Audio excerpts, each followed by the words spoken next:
Hi everybody, कैसे हैं आप। मेरा नाम है गौरव और आप देख रहे हैं धवन पे यूट्यूब चैनल। दोस्तों आज का वीडियो है how to grow winter vegetables, वो भी ज्यादा क्वांटिटी में कैसे ग्रो करें और हाँ 100% ऑर्गेनिक रहेंगे। तो वीडियो एंड तक देखना ताकि आप हर पॉइंट अच्छे से समझ पाए। चलिए स्टार्ट करते हैं। हमने जो कॉलीफ्लावर या फिर फूल गोभी ग्रो करी थी वो सारी हार्वेस्ट के लिए रेडी हो चुकी है और साइज भी काफी मार्केट वाली मिल रही है हमें। आप भी सेम इतनी बड़ी बड़ी कॉलीफ्लावर ग्रो कर पाएंगे, बस देखते जाइए। फूल गोभी के जो बीज होते हैं दोस्तों 1-2 साल पुराने भी इजीली ग्रो हो जाते हैं, बट बेटर होता है आप हर साल नए सीड्स लेकर आइए। और यहाँ पर जो हमारा सॉइल मिक्स है वो रहेगा कोकोपीट। तो जितने भी आपको सीड्स ग्रो करने हैं, प्लांट्स ग्रो करने हैं, आप लीजिए और अपने कोकोपीट के ऊपर अच्छे से स्प्रिंकल कर दीजिए और पानी डालकर उसके ऊपर छोटी सी कोकोपीट की लेयर लगा दीजिए। ज्यादा कवर करेंगे तो ये टाइम लेंगे ग्रो होने में, इसलिए हल्का सा कोकोपीट ऊपर से बिछाना। बीज काफी ज्यादा छोटे हैं तो यहाँ पर टॉप पर मॉइस्चर हमेशा रहना चाहिए, इसलिए स्प्रे की मदद से आप एवरी डे इसके ऊपर पानी छिटकेंगे जिस कॉलीफ्लावर के बच्चे जल्दी ग्रो होंगे। आफ्टर 10 डेज कॉलीफ्लावर की सीडलिंग रेडी है ग्रो होने के लिए। इसको आप 2 तरीके से ग्रो कर सकते हैं। एक तरीका तो ये है जिसमें आप सीड को स्प्रिंकल करें और इतने सारे आपके कॉलीफ्लावर के बीज उग जाएं, और दूसरा है सिंगल कॉलीफ्लावर के बीज उगाइए जिससे आपके छोटे छोटे सीडलिंग और हेल्दी प्लांट्स निकल के आएंगे। अब छोटे छोटे सीडलिंग ट्रे में से इन प्लांट्स को निकालिए और बड़े पॉट में लगाने का समय आ गया। और ध्यान रहे हर सीडलिंग के बीच में कम से कम 10 से 12 इंच का गैप होना ही चाहिए। इससे आपके कॉलीफ्लावर की साइज जो है वो मार्केट वाले कॉलीफ्लावर के एकदम बराबर से आएगी। नहीं तो फिर आप बहुत सारे कॉलीफ्लावर के पौधे साथ में लगा सकते हैं। इससे साइज तो ज्यादा बड़ी नहीं मिलेगी बट आपको क्वांटिटी बहुत ज्यादा मिलने वाली है। देखते जाइए, बताता हूँ कैसे होगा। तो इसमें पॉट साइज सेम रहती है बट यहाँ पर प्लांट की क्वांटिटी जस्ट डबल हो जाती है। मतलब पहले हमने 4 प्लांट्स लगाए थे, इसमें हम 7 to 8 प्लांट इजीली लगा सकते हैं depending upon the pot size. After few days, और यहाँ पर आप देख रहे हैं ना हमारे पौधों को nearly 7 to 8 hour of sunlight मिलती है। मतलब मॉर्निंग में 9 बजे सनलाइट स्टार्ट होती है तो नियरली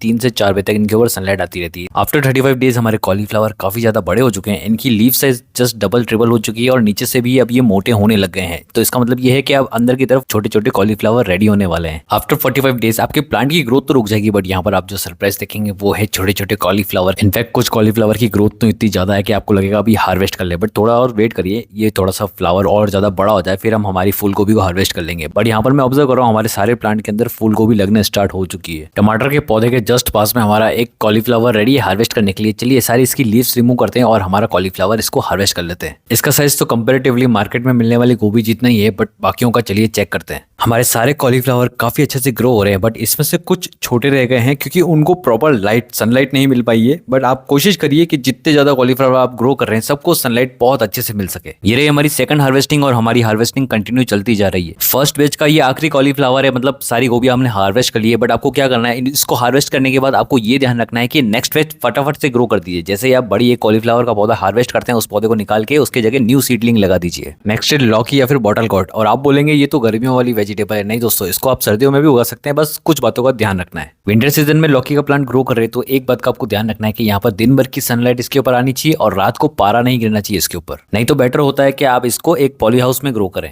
विंटर सीजन के स्पेशल सीड्स ला सकते हैं, नहीं तो फिर आप गर्मियों वाले बीज ही ग्रो कर लीजिए। बस आपको 2 जो स्टार्टिंग में पॉइंट बताए हैं उनका ध्यान रखना है। नियरली 1 इंचेस डीप इनको लगाना है और सॉइल एकदम फर्टाइल होनी चाहिए जिससे इनकी ग्रोथ बहुत फास्ट हो। अब वाटर दीजिए और ध्यान रहे यहाँ पर 4 से 6 घंटे की धूप हमेशा आती रहे। आफ्टर 5 डेज आप देखेंगे आपके लौकी के छोटे छोटे सीडलिंग बाहर आ चुके हैं। अब रेडी है दोस्तों ये ग्रो होने के लिए। अब यहाँ पर आपको 2 काम करने हैं। जैसे ही 15 दिन होते हैं आपको ये ध्यान रखना है कि पॉट में इनकी ग्रोथ बहुत ज्यादा हेल्दी होनी चाहिए और नीचे की तरफ कोई भी खरपतवार नहीं होना चाहिए। और साथ में ही आपको कोई जाली वगैरह लगा देनी है जिससे ये ग्रो होकर ऊपर की तरफ अच्छे से ग्रो हो सके। अब ज्यादा लौकी चाहिए उसके लिए आपको 3G या 2G कटिंग करनी जरूरी है। अब जैसे ही आपका प्लांट कम से कम 1 फीट का हो जाए तो वो एक रनर निकालेगा, लंबी सी ब्रांच निकालेगा। बस आपको उसे पकड़ना है और ऊपर का टॉप पार्ट प्रून कर देना है जिससे नीचे की तरफ सब ब्रांचेस निकलेगी जो आपको ज्यादा लौकी निकाल के देगी। ये जो ग्रोथ ऊपर की तरफ दिख रही है ना, ये अगर आपको और ज्यादा अच्छी चाहिए तो नीचे की पुरानी लीव्स आपको हमेशा प्रून कर देनी है। जो बड़ी बड़ी लीव्स होती है उनका काम हो चुका होता है, अब उनकी रिक्वायरमेंट नहीं होती है। इनफैक्ट ये बहुत सारे डिजीज को अट्रैक्ट करता है। बहुत सारे छोटे छोटे इंसेक्ट होते हैं इसके नीचे आके छुप जाते हैं और पूरे प्लांट को नीचे से ही खराब करने लग जाते हैं। और फंगस प्रॉब्लम भी होती है क्योंकि इन पत्तों की वजह से सॉइल सूख नहीं पाती है, धूप पूरी सॉइल के ऊपर जा नहीं पाती है। पौधों में हमेशा फास्ट फर्टिलाइजर डालना चाहिए जिससे वो जल्दी न्यूट्रिशन एब्जॉर्ब कर सके और अपने लिए पत्तियां, फल, सब्जियां, फूल अच्छे से बड़े कर सके। वो है वर्मी कंपोस्ट। आप बस पॉट के ऊपर स्प्रिंकल कर दीजिए अपना वर्मी कंपोस्ट और बस हल्की फुल्की गुदाई करके इसमें वाटर डाल दीजिए। एंड फाइनली छोटी छोटी लौकी आपको नजर आने लग जाएगी। और आप चाहें तो इनके अंदर हैंड पोलिनेशन करके आप 100% रिजल्ट ले सकते हैं। अगर आपको भी मेरे जितना सेम लौकी का प्रोडक्शन चाहिए तो आपको ये बात का ध्यान रखना है कि इस तो लौकी की प्लांट को आपको ज्यादा से ज्यादा फैलने की जगह देनी होगी। जितना ज्यादा लौकी का पौधा फैलेगा उतनी ज्यादा आपको लौकियां मिलती जाएगी। अगर आपका फीमेल फ्लावर लौकी का अच्छे से पॉलिनेट हो चुका चुका होगा तो आपको 4-5 दिनों में ही लौकी हार्वेस्ट करने के लिए मिल जाएगी। यहाँ पर आप देख सकते हैं हमारे पास काफी सारी लौकियां हैं और इसमें से एक काफी अच्छे से पॉलिनेट हो चुकी है, जिसको हम 1-2 दिन में हार्वेस्ट करेंगे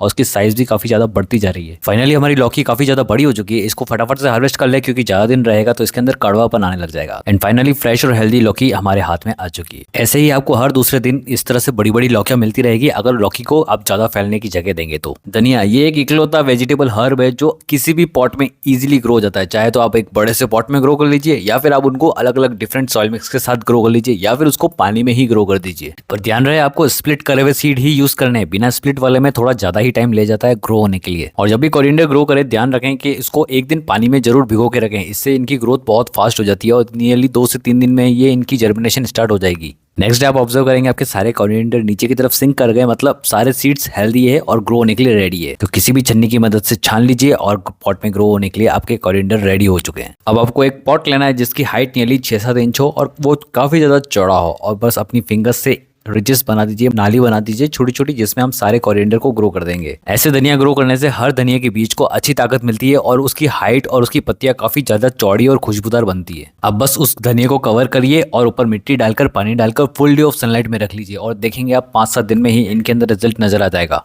आफ्टर 5 to 7 डेज और ये रहा रिजल्ट। आप देख सकते हैं हमारे धनिये 99% ग्रो हो चुके हैं और अंदर मिट्टी में दबे हुए हैं, अभी वो भी कुछ दिनों में निकल जाएंगे और आप देखो कितने ज्यादा हेल्दी और ग्रीन नजर आ रहे हैं। आफ्टर 15 डेज आप देख सकते हैं हमारे कोरिएंडर कितने परफेक्ट लाइन वाइज ग्रो हो रहे हैं और यहाँ पर ये अब कुछ ही दिनों में हार्वेस्ट के लिए रेडी हो जाएंगे।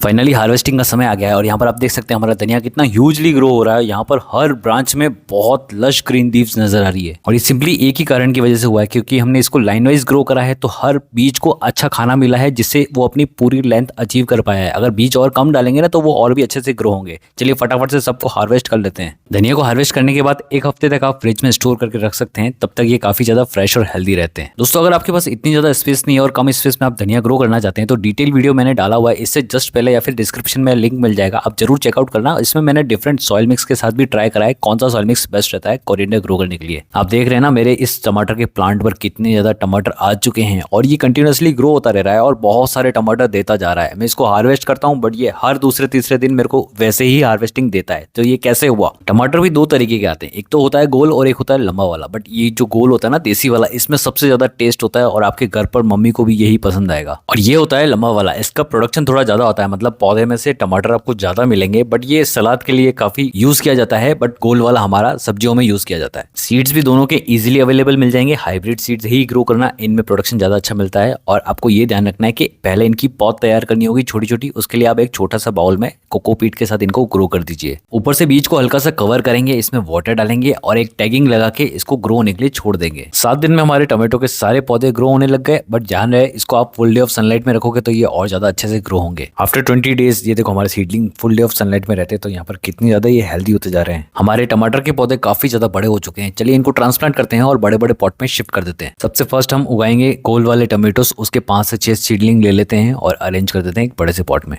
टमाटर को हमेशा उसकी पॉट तैयार करके ही ग्रो किया जाता है और हमने ये जो पॉट सेलेक्ट किया है ये थोड़ा सा बड़ा है जिसमें टमाटर अच्छे से ग्रो होंगे। जितना बड़ा पॉट उतने ज्यादा टमाटर लगते हैं। सो हमने नियरली 6 टमाटो प्लांट सेलेक्ट कर लिए हैं। अब इनको एक एक करके इस बड़े से पॉट में ग्रो कर देंगे और फाइनली वाटर देके इनको फुल डे ऑफ सनलाइट में रखेंगे। फर्स्ट टाइम अगर वाटर दे रहे हैं तो पॉट में अच्छे से भरकर वाटर दीजिएगा, इससे नीचे की तरफ एक भी एयर पॉकेट्स नहीं रहते हैं तो इंसेक्ट वगैरह नहीं आएंगे और आपके प्लांट्स की रूट जल्दी ग्रो करेगी। आफ्टर 45 डेज हमारे टमाटो की सीडलिंग काफी ज्यादा बड़े हो चुके हैं। इनफैक्ट इतने बड़े हो गए हैं कि इन्होंने अब फ्लावरिंग भी निकालना स्टार्ट कर दिया है। फ्लावर बड हमें नजर आने लग गए हैं। अब इनको सपोर्ट देने का समय आ गया है क्योंकि प्लांट काफी ज्यादा बड़े होते जा रहे हैं और इनका वेट भी कुछ दिनों में बढ़ने वाला। अब जैसे आपके टमाटो के प्लांट बहुत सारे फ्लावर प्रोड्यूस करने लग जाए तो यहाँ पर आपको ध्यान रखना है कि मॉइस्चर सॉइल के अंदर हमेशा रहना चाहिए। जैसे ही सॉइल ड्राई होती है पानी डाल दीजिए, मतलब आपके ये जो फ्लावर है ये टमाटो कभी नहीं बनेंगे, तो पानी अच्छे से दीजिएगा।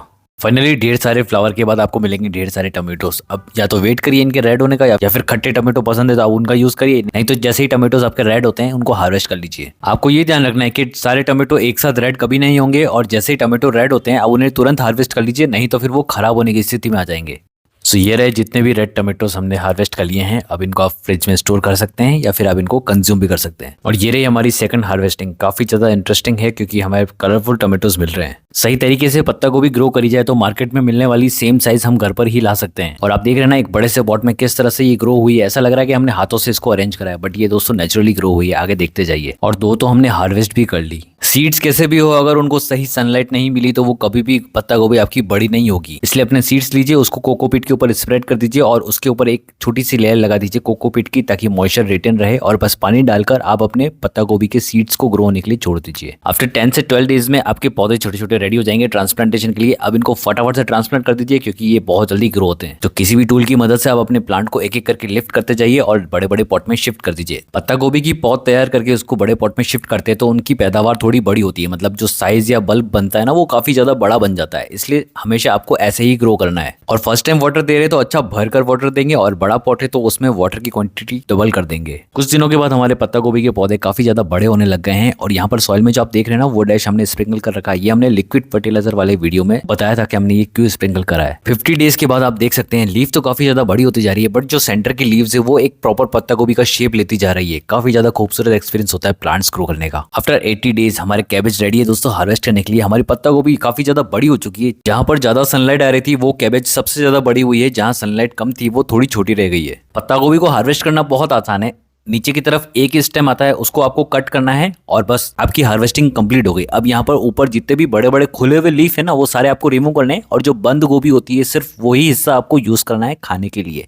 सेम ऐसे ही आपको दूसरी पत्ता गोभी भी हार्वेस्ट करनी है। सारे लीफ रिमूव कर दीजिए और बस आपका ऑर्गेनिक हेल्दी वेजिटेबल रेडी है आपके पास। नेक्स्ट है ब्रोकली, और यहाँ पर इसकी साइज आप देख रहे हैं ना कितनी ज्यादा ह्यूज है दोस्तों। मार्केट में मिलने वाली सेम टू सेम हमने घर पर ही ग्रो कर दी। आप यहाँ पर हमारे हाथ में देखो कितनी ज्यादा बड़ी है। मार्केट में आप लेने जाओगे तो सेम साइज ही आपको मिलेगी, इनफैक्ट इससे छोटी मिलेगी, बट ये 100% ऑर्गेनिक है और केमिकल फ्री भी है। एक बार साइज भी कंपेयर कर लो, हमारी पत्ता गोभी के साथ सिमिलर साइज ही है लगभग। ब्रोकली एक हाइब्रिड वेजिटेबल है तो इसके सीड्स काफी ज्यादा कॉस्टली मिलते हैं, और आपको अच्छी क्वालिटी वाले सीड्स ही लाने अगर आपको ब्रोकली का हेड काफी ज्यादा बड़ा चाहिए। इसके सीड्स बिल्कुल सिमिलर होते हैं कॉलीफ्लावर और केबेज के, बस आपको अपने सीड्स लेने हैं और एक पॉट के ऊपर कोकोपीट बिछा के उसके ऊपर स्प्रिंकल कर दीजिए। अब वाटर डालकर ऊपर से कोकोपीट बिछाकर इनको ग्रो होने के लिए छोड़ दीजिए फुल सनलाइट में। नियरली 10 डेज के आसपास ही आपके ब्रोकली के सीडलिंग ग्रो होंगे और कुछ 1-2 इंच के नजर आएंगे। आपको फुल डे ऑफ सनलाइट पे रखना है तो इनकी ग्रोथ काफी ज्यादा अच्छे से होगी। और जैसे ही ट्रू सेट ऑफ लीफ आपको नजर आए, अब इन्हें तुरंत ट्रांसप्लांट कर दीजिए बड़े बड़े पॉट्स के अंदर। एक बड़ा पॉट मतलब एक्चुअल में एक बड़ा साइज का ग्रो बैग हमने यूज किया है, जिसको पाइप के थ्रू होल्ड किया गया है। अब नियरली 8 to 10 इंचेस के डिस्टेंस के साथ आप सारे अपने प्लांट्स एक एक करके सारे लगा दीजिए।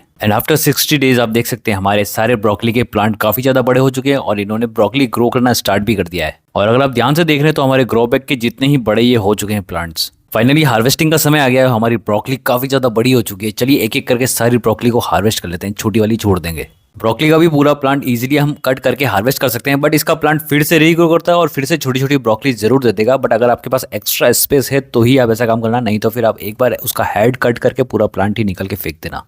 तो साइज तो आप देख रहे हैं ना, हमारी ब्रोकली काफी ज्यादा बड़ी है। तो अब आप कह सकते हैं हमारी ब्रोकली मार्केट वाली ब्रोकली से कम है क्या? लिटरली दोस्तों साइज देखकर मैं खुद भी हैरान था, बट यहाँ पर हमारा good soil mix good fertiliser की वजह से ही ये पॉसिबल हो पाया है। हमारा सॉइल मिक्स वाला वीडियो देख लेना अगर सब्जियों की सॉइल मिक्स आपको जाननी है तो। और टेस्ट करने के बाद मैं डेफिनेटली बोल सकता हूँ हमारी ब्रोकली काफी ज्यादा टेस्टी है। मार्केट वाली ब्रोकली तो हल्की तोरी तोरी लगती है, बट यहाँ पर इसके अंदर एक फ्लेवरफुल फ्लेवर निकल के आया है। हाउ टू ग्रो कैरेट, और यहाँ पर दोस्तों गाजर को ग्रो करने का तरीका भी आप देख लो। अगर आपको बहुत ज्यादा क्वांटिटी में गाजर चाहिए ना तो आप डेफिनेटली घर पर ग्रो कर सकते हैं। ये देखो हमने जो ग्रो करी है उसको हम क्लीन करके यूज करने वाले हैं। तो गाजर को 2 तरीके से ग्रो किया जा सकता है। एक तो डायरेक्टली पॉट में उसके सीड्स को स्प्रिंकल कर दें और उस पर एक लेयर सॉइल की लगा के उसमें वाटर डाल के उनको डायरेक्टली सनलाइट में ग्रो होने के लिए छोड़ दीजिए। अगर सॉइल मिक्स की बात करी जाए तो नियरली 60% हमारी गार्डन सॉइल रहेगी, 30% हमारा रहेगा वर्मी कंपोस्ट और 10% रहेगा कोकोपीट। आफ्टर 12 डेज आप देख सकते हैं हमारे कैरेट के पौधे कितने ज्यादा ग्रो हो गए हैं, मतलब क्वांटिटी काफी ज्यादा है। इसमें से कुछ हम बाद में रिमूव करने की कोशिश करेंगे। नियरली 20 डेज में ग्रोथ एकदम डबल हो गई है। इसके अंदर ट्रू सेट ऑफ लीव्स निकलने लग गई है, मतलब प्लांट हेल्दी से ग्रो हो रहा है। आफ्टर 40 डेज आप देख सकते हैं हमारे गाजर के प्लांट जो है वो फुल डे ऑफ सनलाइट में रहते हैं। इससे इनकी ग्रोथ काफी ज्यादा बूस्ट होती है। बट यहाँ पर आप देख सकते हैं अब घनापन काफी ज्यादा बढ़ चुका है, तो इसमें से दोस्तों हम कुछ प्लांट निकाल देते हैं। नियरली 50% के आसपास हम इसमें से पौधे निकाल लेते हैं, और जो पौधे निकालने हैं उनकी ग्रोथ काफी ज्यादा कम होगी, उनको आप तुरंत रिमूव कर दीजिए। हमने नियरली 50% गाजर रिमूव कर दी है। इससे दोस्तों होगा ये कि